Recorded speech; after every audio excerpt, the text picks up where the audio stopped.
ঐতিহাসিক নির্দেশ সুপ্রিম কোর্টের। এতদিন ধরে মানুষ যে অভিযোগ করে আসছিল সেই অভিযোগের গুরুত্ব দিল সুপ্রিম কোর্ট এবং সেই অভিযোগের ভিত্তিতেই এবার বড় নির্দেশ।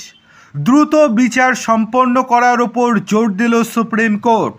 শীর্ষ আদালতের মতে বিচারে বিলম্ব হওয়া মানে ন্যায় বিচারে ব্যাহত হওয়া।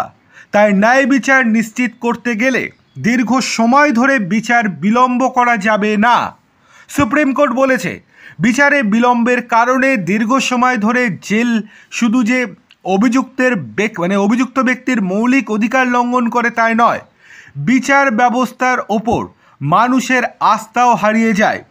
প্রতিদিন প্রচুর মানুষ আমাদেরকে মেল করেন, সংবাদ মাধ্যমের সামনে ক্ষোভ উগড়ে দেন, কেন এত দেরি হচ্ছে রায় দিতে, কেন দেশের প্রত্যেকটি হাইকোর্ট এবং ক্ষুদ্র আদালতগুলিতে বছরের পর বছর মামলা ঝুলে রয়েছে, বছরের পর বছর টাকা খসছে সাধারণ মানুষের।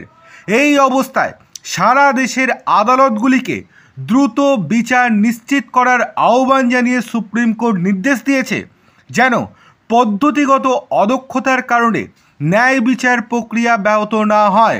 বিচারপতি জে.বি. পারদিওয়ালা এবং আর মহাদেবনের একটি বেঞ্চ ফৌজদারি বিচার ব্যবস্থার প্রতি মানুষের বিশ্বাসকে দুর্বল করে তোলে।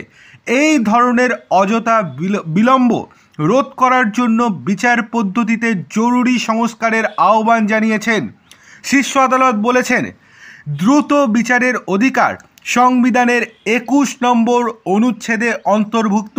এটি একটি মৌলিক অধিকারের মধ্যে পড়ে, তাই একজন অভিযুক্তকে অনির্দিষ্টকালের জন্য তার স্বাধীনতা থেকে বঞ্চিত করা যাবে না।